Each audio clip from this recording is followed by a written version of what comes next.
You're watching KSG State Series. In this video, we are going to talk about Chandigarh, Delhi, Dadra and Nagar Haveli, and Daman and Diu, and also Puducherry. These are the union territories of India, and the data collected is based on the questions asked in competitive examinations. We start with Chandigarh.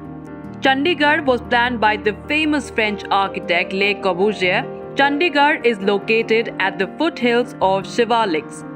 Chandigarh is known as one of the best experiments in urban planning and modern architecture in the 20th century India.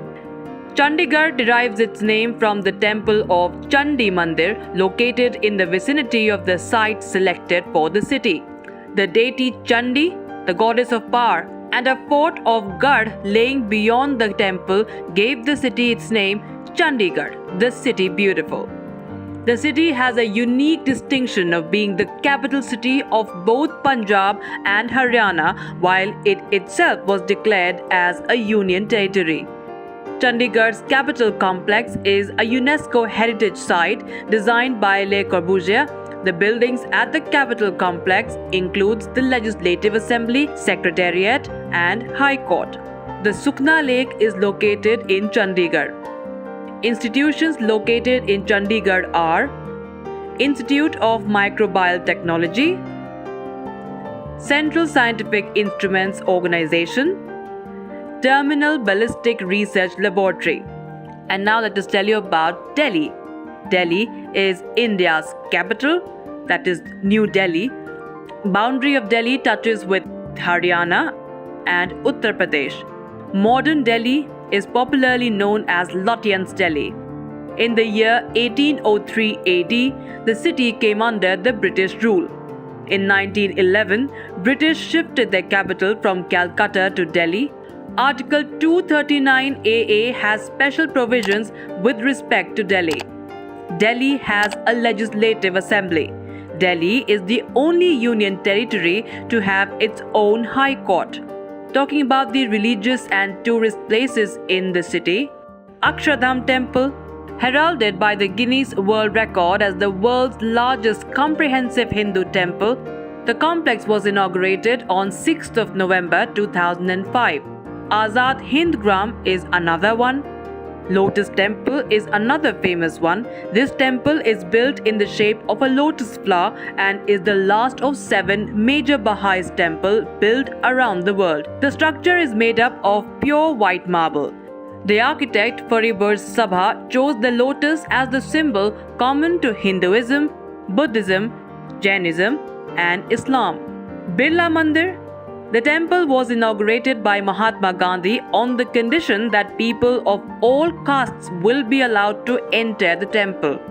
Dilli Haat in Janakpuri, Dilli Haat in INA, and Dilli Haat in Pitampura are famous tourist spots. The Garden of Five Senses is also a popular tourist spot. India Gate. At the center of New Delhi stands the 42-meter-high India Gate, an Arc de Triomphe-like archway in the middle of a crossroad. Almost similar to its French counterpart, it commemorates the 70,000 Indian soldiers who lost their lives fighting for the British Army during the World War I. The memorial bears the names of more than 13,516 British and Indian soldiers killed in the northwestern frontier in the Afghan War of 1919. The foundation stone of India Gate was laid by His Royal Highness the Duke of Connaught in 1921, and it was designed by Edwin Lutyens. The monument was dedicated to the nation 10 years later by the then Viceroy Lord Irwin.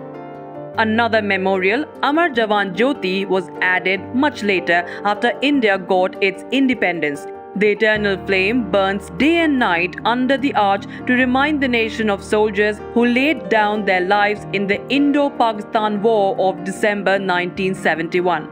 Jama Masjid. Jama Masjid is the largest mosque of India. It began in 1644 and ended up being the final architectural extravagance of Shah Jahan, the Mughal emperor who built the Taj Mahal and the Red Fort. Jantar Mantar was constructed in 1724. Maharaja Jai Singh II of Jaipur built this observatory.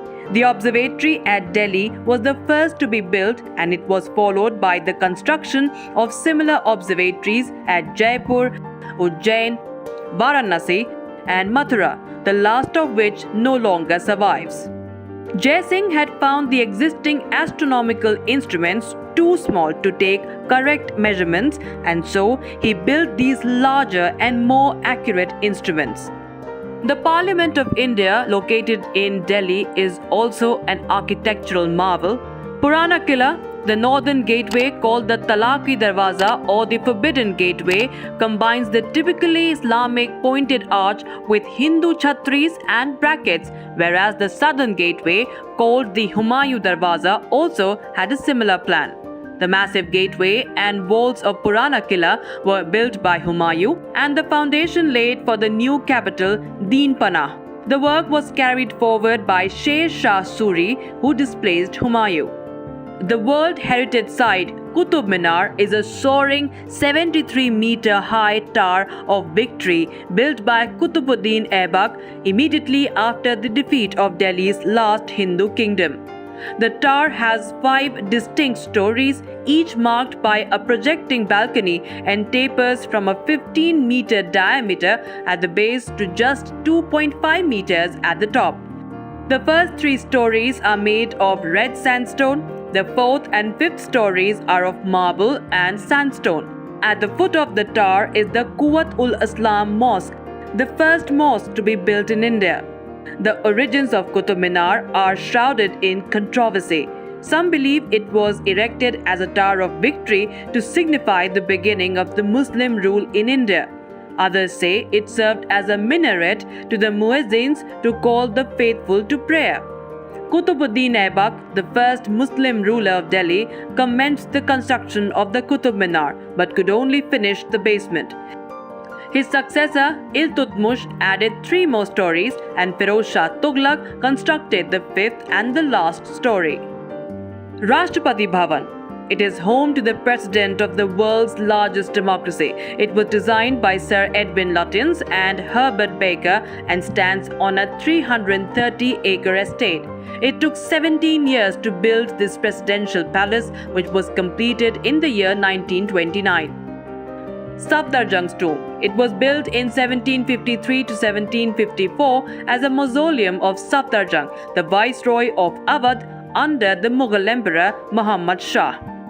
Gurudwara Bangla Sahib is another important and popular religious place in Delhi. Guru Tegh Bahadur Memorial is also one. Red Fort is a World Heritage Site. In 1638, Shah Jahan transferred his capital from Agra to Delhi and laid the foundations of Shah Jahanabad, the 7th city of Delhi. His famous citadel, the Lal Qila or the Red Fort, lying at the town's northern end on the right bank of the river Yamuna and south of Salimgarh, was begun in 1639 and completed after 9 years. The Red Fort is different from Agra Fort and is better planned because at its back lies the experience gained by Shah Jahan at Agra, and because it was the work of one hand. It is an irregular octagon with 2 long sides on the east and west, and with 2 main gates, one on the west and the other on the south, called Lahori and Delhi gates respectively. While the walls, gates and a few other structures in the fort are constructed of red sandstone, marble has been largely used in the palaces. Independence Day speech is given by the Prime Minister from the Red Fort. Tughlaqabad Fort. Ghiyatuddin Tughlaq built the fortified town of Tughlaqabad, the 3rd city of Delhi. Tughlaqabad was raised as a stronghold rather than as an architectural enterprise.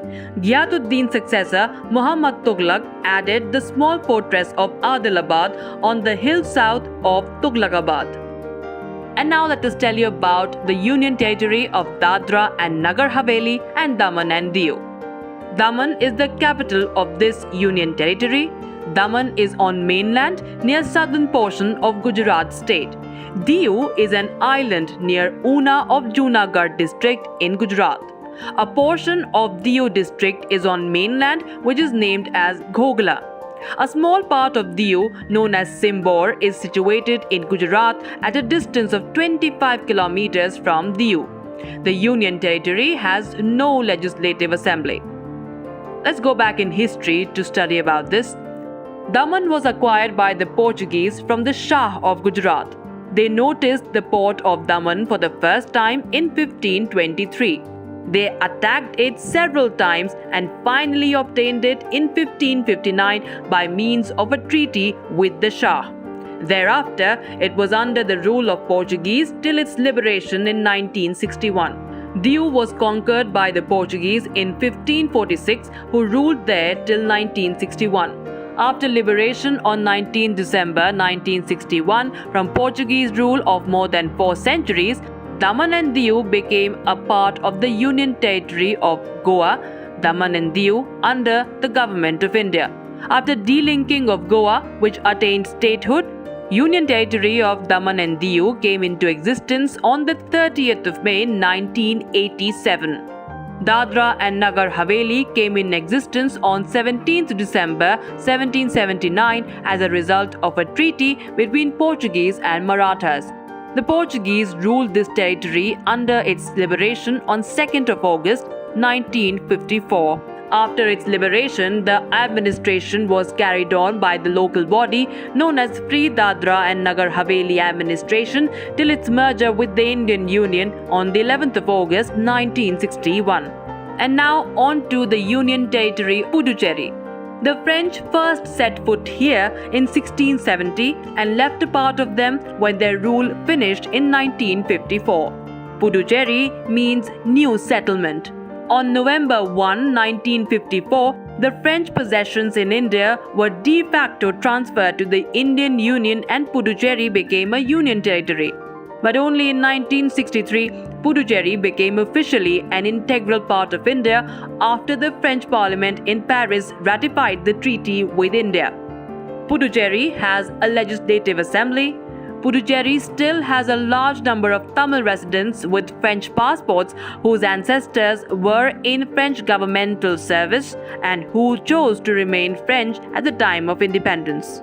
Talking about the districts in this Union Territory, Puducherry is formed out of 4 exclaves of former French India, namely Pondicherry, Karaikal, Mahayand, and Yanam. Puducherry district comprises of Puducherry region and outlying administrative units of Mahe and Yanam. Karaikal district comprises of the Karaikal region. Talking about the fairs and festival in Puducherry, Sri Gokilambal Thirukameshwara temple, also referred to as Vilyanur temple, is a famous place of worship for Hindus, the most popular festival being the Brahmotsavam. Masi Magam, also known as Masi Makam, is a Tamil Hindu festival which is celebrated by Tamil-speaking people. It is celebrated in the Tamil month of Masi during the Makam Nakshatra. Tamil New Year is also known as Varusha Pirappu and is observed on the first day of Tamil month, the Chittirai. Veerampattinam festival is an important festival. Veerampattinam is the biggest coastal village in the Union Territory of Puducherry. Fete de Puducherry is another famous fair.